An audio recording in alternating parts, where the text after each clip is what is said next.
Elle pourrait être le point final d'un conflit qui dure depuis 2011. L'offensive sur Idlib, le dernier bastion rebelle de Syrie, se prépare. Face à la sortie de crise, les Occidentaux préparent le terrain à une nouvelle vague de propagande anti-Bachar el-Assad. Avec un spectre des prix moyens s'étendant de 370 à 820 euros par mois, se loger est devenu un véritable chemin de croix pour de nombreux étudiants. En cause, un marché de l'immobilier en hausse constante et une offre très limitée. Madame, Monsieur, bonsoir. Sale passe pour le président de la République. Alors que le casse-tête autour du prélèvement à la source vire à l'imbroglio politique, le remaniement ministériel joue petit bras, 2 entrées insipides pour 2 sorties. Remaniement à minima pour le gouvernement Philippe. Une semaine jour pour jour après le départ de Nicolas Hulot de son poste de ministre de la Transition écologique et solitaire, c'était au tour de Laura Flessel, l'ancienne escrimeuse, de rendre les gants du ministère de la Jeunesse et des Sports pour des raisons personnelles. Ils sont respectivement remplacés par François de Rugy et l'ancienne nageuse Roxana Maracineanu. Emmanuel Macron doit donc dire au revoir à ses 2 ministres les plus appréciés par les Français. Laura Flessel venait en effet d'enregistrer un score de 46% de confiance dans un récent sondage. Nicolas Hulot, de son côté, avait toujours réussi à s'attirer la sympathie des Français et son départ de l'exécutif n'a fait que renforcer sa cote de popularité. La montée en gamme de François de Rugy ainsi que de Roxana Maracineanu est une nouvelle démonstration de l'apparence technocratique et hors sol de l'équipe exécutive. Si la remplaçante de Laura Flessel s'était exprimée en faveur d'Emmanuel Macron pendant la campagne présidentielle, elle reste relativement inconnue, un mystère qui lui laisse le bénéfice du doute. Du côté du ministère de l'écologie, l'arrivée de François de Rugy laisse le perchoir vacant, une occasion sans doute pour le marcheur de la première heure Richard Ferrand de revenir en grâce. Si l'engagement de Nicolas Hulot pour l'action d'Emmanuel Macron avait été mal perçu par les écologistes, on imagine qu'ils ne seront pas davantage satisfaits de la nouvelle recrue de Rugy, ancien d'Europe Écologie Les Verts. Rappelons à cet effet, comme l'a rappelé Jean-Luc Mélenchon, que François de Rugy, en patron de l'Assemblée nationale, est à l'origine du rejet de l'amendement contre le glyphosate. De quoi donner une idée de laquelle de ces allégeances entre En Marche et l'écologie l'emportera sur les futurs dossiers. Le remaniement aura donc uniquement servi à combler les 2 vides, mais pas à remplacer les ministres décriés. Étape cruciale pour le conflit syrien. Vendredi, un sommet doit se tenir en Iran pour définir l'avenir du pays. L'ultime bastion rebelle dans la province d'Idlib pourrait être bientôt libéré par l'armée de Damas et ses alliés. Une bataille qui sonnerait la fin d'un conflit qui dure depuis plus de 7 ans. Élise Blaise.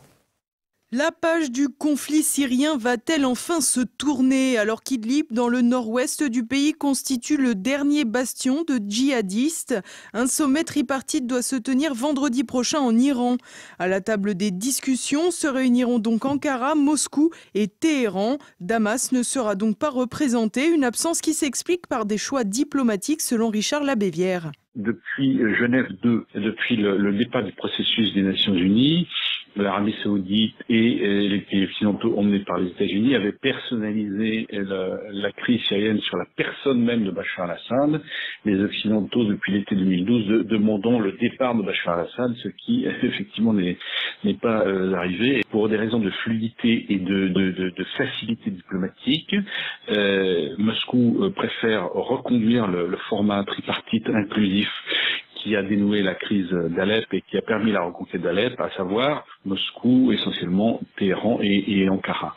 Et donc, de fait, pour éviter de buter à nouveau sur des problèmes bilatéraux Damas-Ankara ou voire même Damas-Téhéran, il est clair que Sergueï Lavrov et la diplomatie russe ont décidé d'aller vite et de fluidifier cette négociation sur Idlib, puisque là, il y a urgence, puisque là, c'est le dernier sanctuaire de djihadistes, si vous voulez, dont la reddition marquera la fin de la reconquête complète et un retour complet de la souveraineté syrienne sur son territoire historique.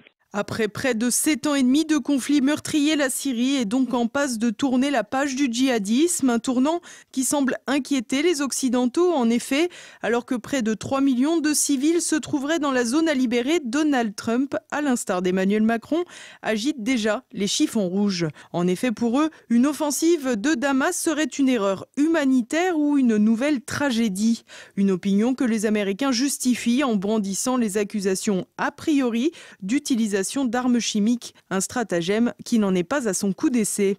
Chaque fois que l'armée syrienne gouvernementale reprend possession d'une partie du territoire national syrien, les éléments de langage américains et occidentaux sont les mêmes, à savoir nous savons qu'une attaque chimique se prépare. Regardez la bataille d'Alep, la Ghouta, Dera, à chaque fois qu'il y a eu une avancée, une reconquête du territoire syrien par l'armée gouvernementale syrienne, les Occidentaux, à commencer par les Américains et en l'occurrence le conseiller à la sécurité John Bolton, annoncent qu'une attaque chimique se prépare et que dans ce cas-là, cette attaque chimique déclenchera automatiquement des frappes occidentales, sinon des frappes américaines. Donc très clairement, avec la reconquête d'Idlib, les États-Unis et la coalition occidentale regroupant les pays du Golfe, voire Israël, subissent une cinglante défaite, un vrai revers sur le plan militaire et dans leur engagement militaire sur le plan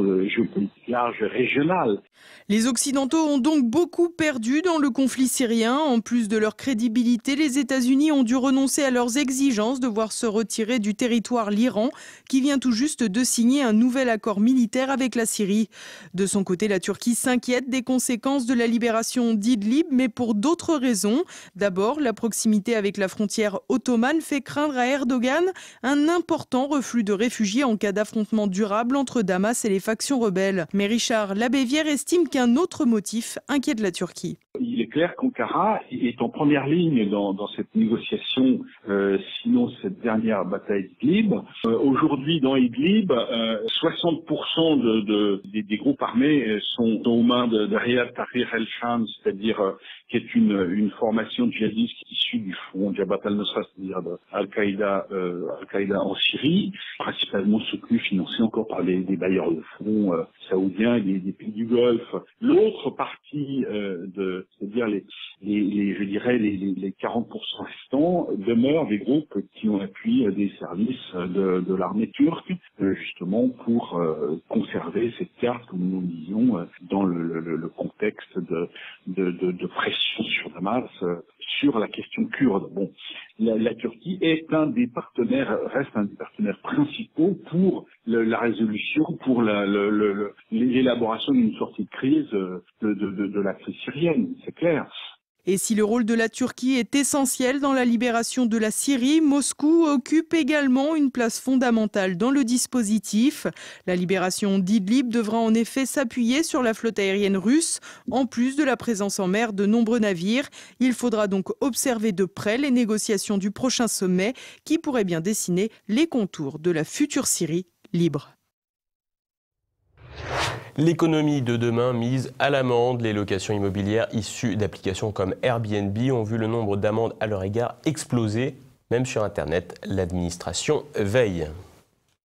Un volume d'amendes dépassant les 1 300 000 € en août pour l'exercice 2018 dans la seule ville de Paris. Les locations touristiques illégales ne sont pas à la fête depuis le début du présent exercice. Plus précisément, entre le 1er janvier 2018 et le 15 août, 111 logements de la capitale ont reçu des amendes atteignant en moyenne 12 000 €. L'adjoint au maire de Paris, le communiste Yann Brossat, se félicite de ce coup de filet et dénonce des multipropriétaires professionnels déguisés en amateurs. Comprendre des élus privilégiés logés à grand renfort de HLM donne la leçon à des multipropriétaires. Parmi les cibles des autorités, les plateformes Windoo et Airbnb, des applications de ce que le président Macron appellerait le nouveau monde. Un nouveau monde qui a, semble-t-il, du mal à passer quand il tente de s'affranchir des lourdeurs administratives et fiscales du système français. Ainsi, les sites susvisés sont accusés de ne pas avoir retiré de leurs offres des annonces sans numéro d'enregistrement, des numéros qui permettent aux autorités publiques de vérifier si les loueurs ne dépassent pas la durée légale de location de 120 jours par an. Une chasse aux locations qui devrait d'ailleurs dépasser les frontières de la mairie de Paris et arriver au Parlement. En effet, le projet de loi Élan, débattu au Palais Bourbon, prévoit de renforcer la répression contre les propriétaires et de nouvelles amendes pour les plateformes. Un problème qui touche essentiellement la ville capitale, pour laquelle Airbnb compte à lui seul 65 000 hébergements pour 80 000 chambres d'hôtel seulement. Ajoutez à cela qu'à Paris, en 5 ans, 20 000 logements sont devenus des meublés touristiques loués en permanence. Vous l'aurez compris, l'économie de demain voulue par Emmanuel Macron pose tout de même son lot de problèmes et les startups et leurs applications ne sont finalement pas forcément le bienvenu en France. Et alors que les locations pirates pullulent dans une ville comme Paris, les étudiants ont, eux, toujours plus de mal à trouver un logement, de quoi réenvisager des logements plus collectifs ou la délocalisation des écoles et des universités. 812 € par mois, c'est la somme dont doit s'acquitter en moyenne un étudiant parisien pour se loger. Ajoutez à cela l'alimentation, les fournitures, les frais médicaux éventuels et les transports et vous atteignez rapidement un budget de plus de 1 500 € mensuels. 1 500 €, c'est plus que le SMIC. Or, quand vous êtes étudiant, vous percevez rarement une telle somme mensuellement. Cependant, cette somme moyenne de 812 € est la tranche haute du spectre. Dans une ville comme Caen, un étudiant se loge par exemple pour une somme moyenne de 370 €. Ce qui pose nettement moins de problèmes, mais n'en demeure pas moins élevé à considérer le coût total des études. Les évolutions récentes vont d'ailleurs plutôt vers une hausse, car si les loyers ont baissé de 7% en 2017 pour une ville comme Caen, ils ont grimpé de 15% dans une ville comme Lyon et de 16% pour Toulouse. Ces écarts de moyenne varient donc évidemment selon l'attractivité immobilière de la ville, Paris étant le pire endroit pour se loger, mais en même temps la ville où se concentrent les universités et les écoles les plus prestigieuses. Car le logement étudiant est un segment de marché bien particulier et que connaissent les bailleurs. Pour une ville comme Lyon, un étudiant devra débourser en moyenne 22 € par mètre carré contre 14 pour un locataire lambda. Une tendance qui s'explique par le format d'appartement recherché, petit et disposant d'un petit équipement de vie, douche, plaque de cuisson et commodité. Une tendance qui pousse de plus en plus d'étudiants à se regrouper en colocation, une façon de se loger qui séduirait aujourd'hui pas moins de 20% de ceux-ci. Les places en logement universitaire étant conditionnées aux ressources financières des parents et limitées en nombre, c'est toute une partie de la classe moyenne qui doit choisir sa ville d'études non pas en fonction des universités et écoles de son choix, mais en fonction de critères financiers. Les bourses au mérite ayant peu à peu disparu au profit de bourses ou de privilèges géographiques, à savoir favoriser certains quartiers et donc certaines populations, le jeune blanc de classe moyenne pourra donc se brosser. À terme, l'augmentation du locatif étudiant pourrait pousser au développement de modes de logement alternatifs collectifs pour pallier les prix exorbitants du marché. Dans un autre registre, les écoles et universités pourraient bien délocaliser leurs locaux afin d'éviter les centres urbains trop coûteux. Au-delà de la problématique du logement, qui touche non seulement les étudiants mais aussi les travailleurs pauvres et qui relève de la gestion immobilière de nos villes, en proie à la spéculation venue du monde entier, Russie, pays du Golfe et aujourd'hui Chine notamment, le problème du logement étudiant relève aussi d'un blocage non pas de l'ascenseur social mais de l'ascenseur générationnel. Toute une génération biberonnée aux 30 glorieuses et aux années 80 a ainsi pu se loger sans entrave puis devenir aisément propriétaire. Une génération qui aujourd'hui loue ses biens immobiliers à des prix exorbitants suivant la loi du marché. Les étudiants d'aujourd'hui, eux, n'ont qu'à payer leur loyer et se taire. Passons à présent à l'actualité en bref avec Thibaut Bastide. Clément Méric, le retour, 5 ans après la mort du militant d'extrême gauche dit antifasciste. Le procès de ses présumés agresseurs s'est ouvert ce mardi aux assises de Paris. 2 des 3 suspects sont poursuivis pour des violences ayant entraîné la mort sans intention de la donner, commises en réunion et avec armes. Le 3e est jugé pour violence aggravée. Lundi, plusieurs dizaines d'antifas se sont rassemblés devant le tribunal pour dénoncer un assassinat qu'ils qualifient de politique alors que les militants nationalistes évoque une situation de légitime défense. Marine Le Pen face à une tempête venue du Nord. 2 anciens vice-présidents du groupe Rassemblement National au Conseil régional des Hauts-de-France ont claqué la porte, évoquant des problèmes internes au parti. Ils ne sont pas les premiers à avoir pris la poudre d'escampette. De 54 élus à l'origine, le groupe Rassemblement National est passé à 43 aujourd'hui. Les 2 démissionnaires ne comptent pas en rester là puisqu'ils organisent une réunion d'information mercredi à laquelle ont été invités des conseillers régionaux qui s'interroge sur l'opportunité de créer un nouveau groupe au sein de l'hémicycle régional. On est bien loin de la vague bleu marine. Les Américains visent la Lune. La NASA serait en train de construire une station en orbite autour du satellite pour s'en servir comme relais. Les États-Unis pourraient y développer de nouvelles technologies qui pourraient être utiles dans le futur pour s'aventurer plus loin dans le système solaire. La NASA devrait investir plus de 500 millions de dollars par an les 5 prochaines années pour ce projet. L'Agence spatiale européenne devrait également être de la partie puisque des études préliminaires ont été commandées à Thales Aliena Space pour le design de 2 des modules. Le Salvator Mundi de Léonard de Vinci ne sera pas exposé au Louvre d'Abu Dhabi. Après avoir annoncé en grande pompe l'exposition du chef-d'œuvre, le département de la culture et du tourisme d'Abu Dhabi a annoncé mardi dans un simple tweet que le tableau ne serait finalement pas montré. Aucune explication n'a été donnée à ce report. Dans un instant, un nouvel épisode de La Petite Histoire. Cette semaine, Christopher Lann vous parle des coulisses de l'attaque de Pearl Harbor le 7 décembre 1941. Le 7 décembre 1941, au petit matin, le Japon frappe un grand coup en envoyant sa flotte et ses avions frapper la base américaine de Pearl Harbor à 5500 km de ses côtes. Après 2 vagues aériennes, le bilan est très lourd. Plus de 2400 marins américains tués, 8 cuirassiers détruits ou endommagés, 3 destroyers et 4 navires auxiliaires. Cette attaque surprise va entraîner les États-Unis et le peuple américain qui va se lever comme un seul homme et s'engager dans la Seconde Guerre mondiale. Pour autant, il y a de nombreux doutes qui planent sur cet événement. Alors on pourrait se poser des questions. Y a-t-il eu des négligences volontaires sur la base? Roosevelt a-t-il désespérément cherché à entrer en guerre avec le Japon pour, de manière indirecte, entrer en guerre contre l'Allemagne? Ou pire, a-t-il laissé avec Pearl Harbor se produire une attaque dont il avait parfaitement connaissance? Eh bien, c'est à toutes ces questions que nous allons répondre, ou tenter de répondre, dans cet épisode.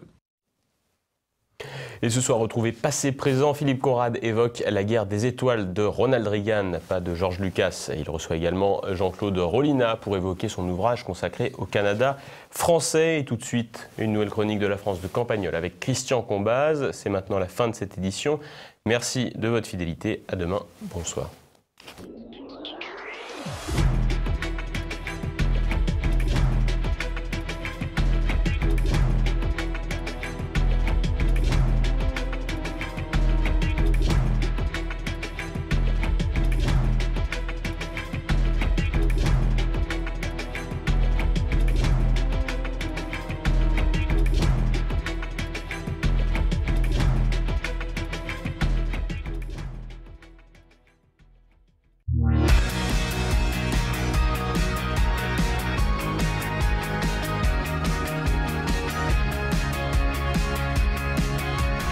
L'une des expressions que j'ai entendues le plus souvent récemment au bar de Campagnol, c'est bon pour ta chronique. Mais la dernière suggestion mérite de prendre le pas en urgence sur toutes les autres. L'ancien journaliste du Midi Libre, vous savez, de chez nous, vous savez, celui qui végète depuis 4 ans avec un petit salaire dans la communication, m'a dit, en m'arrêtant l'autre jour, j'ai un truc pour toi, tu vas voir avant Noël, le président va crever le plancher de l'impopularité.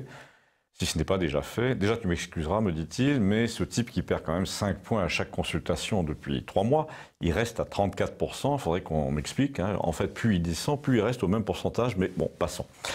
Alors pourquoi, lui dis-tu avant Noël, à cause de quel fait nouveau? L'affaire Benalla par exemple? Non. Ou alors je lui dis, tu crois que les gens vont persister dans leur curiosité à propos du coffre et de la fiancée qui refuse de se présenter? Non, me dit-il, pas ça non plus. Moi je te parle d'un truc que personne n'a vu venir, ni dans la presse, ni au gouvernement, le sujet de mécontentement le plus dévastateur de toute l'année, le plus évident, celui dont tout le monde devrait parler.